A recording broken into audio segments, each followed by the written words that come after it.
Assalamualaikum warahmatullahi wabarakatuh. Setiap ibadah dalam agama kita mempunyai tekanan yang berbeda, stressing yang tidak sama. Ada ibadah itu disebut ibadah qalbiyah, ibadah hati. Anggota badan sekalipun tidak banyak ikut berperan. Orangnya bisa saja duduk di meja, sedang berada di kantor menghadapi tamu, tapi di hatinya Allah, Allah, Allah. Itu ibadah hati namanya. Dia bisa berdiri di tepi pantai, melihat lautan luas terhampar membiru. Bukan main lautan ini. Kalau laut saja begini hebat, apalagi yang bikin laut. Wisata seperti itu berpahala. Karena dia tidak mengagumi laut, dia mengagumi yang bikin itu laut. Dia melihat gunung tinggi menjulang ke angkasa, bukan main gunung. Kalau gunung saja begini hebat, apalagi yang bikin itu gunung. Dia tidak memuja dan memuji gunung, dia puja, dia puji yang bikin itu gunung. Wisata rohani namanya, berpahala. Ini ibadah qalbiyah, ibadah hati. Zikir khafi, zikir yang tersembunyi. Tangannya nulis, ngadepi tamu, tapi hatinya subhanallah, alhamdulillah, wa la ilaha illallah, wallahu akbar. Zikir khafi, zikir yang tersembunyi, ibadah hati. Ada pula ibadah qalbiyah badaniyah.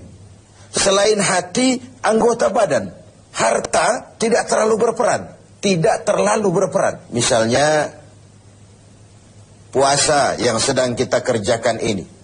Asal hati berniat, badan mampu mengerjakan, ibadah itu sudah bisa terlaksana. Sholat, walaupun pakai ada unsur harta, tapi kan tidak seberapa. Sarung, penekanannya tetap hati dan badan. Ada pula ibadah itu disebut qalbiyah, badaniyah, maliyah. Hati, badan, harta. Semua komponen. Ini seperti ibadah haji misalnya. Hati berniat, badan melaksanakan, harta dikeluarkan, baru bisa terlaksana ibadah itu. Kurang salah satunya, sulit terlaksana. Hati kepengen betul pergi haji. Badan sehat. Uang tidak punya. Selamat ngelamun.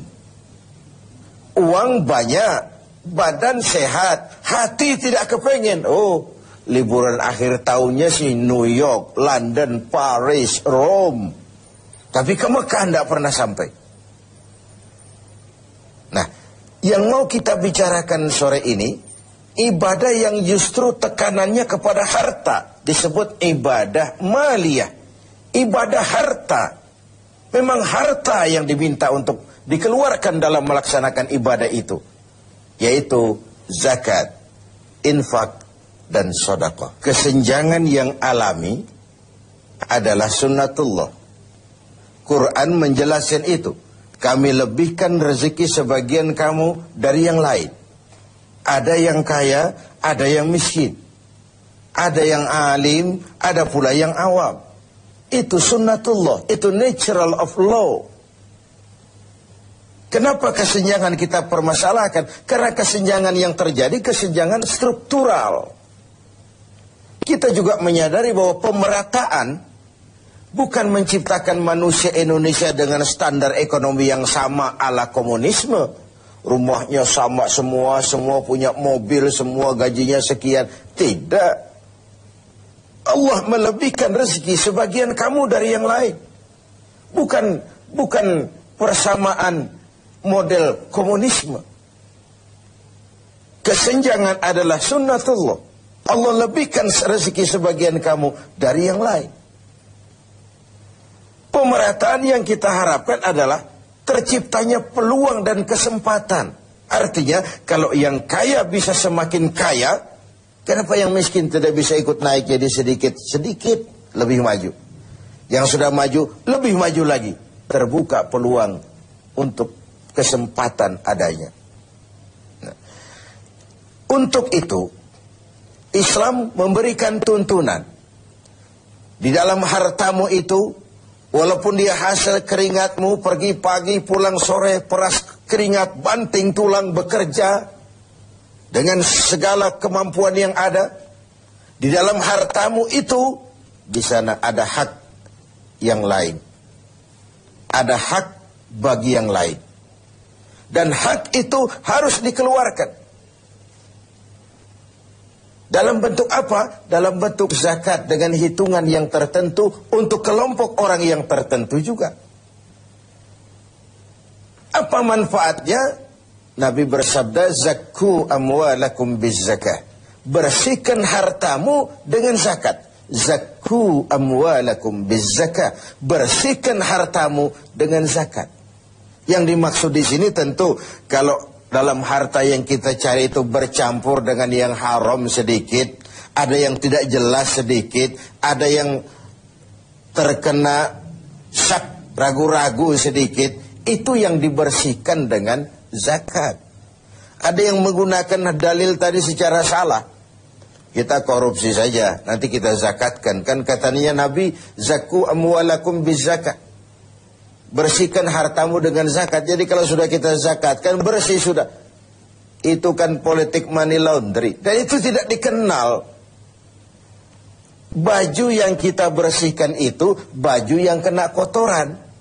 Tapi kalau kotorannya sendiri kan tidak bisa dibersihkan. Bagaimana mau mencuci najis? Yang dicuci baju yang terkena najis. Najisnya sendiri dicuci secara apapun ya tetap najis namanya. Jadi tidak bisalah kita mengambil sesuatu dari yang haram, lalu kita zakatkan, lalu berdalih kepada ini sudah bersih karena sudah dizakatkan. Bukan itu. Nah, zakat fungsinya adalah membersihkan harta. Ibarat bangunan rumah, zakat itu semacam pintu, jendela, lubang angin, AC, kamar mandi, yang fungsinya membersihkan.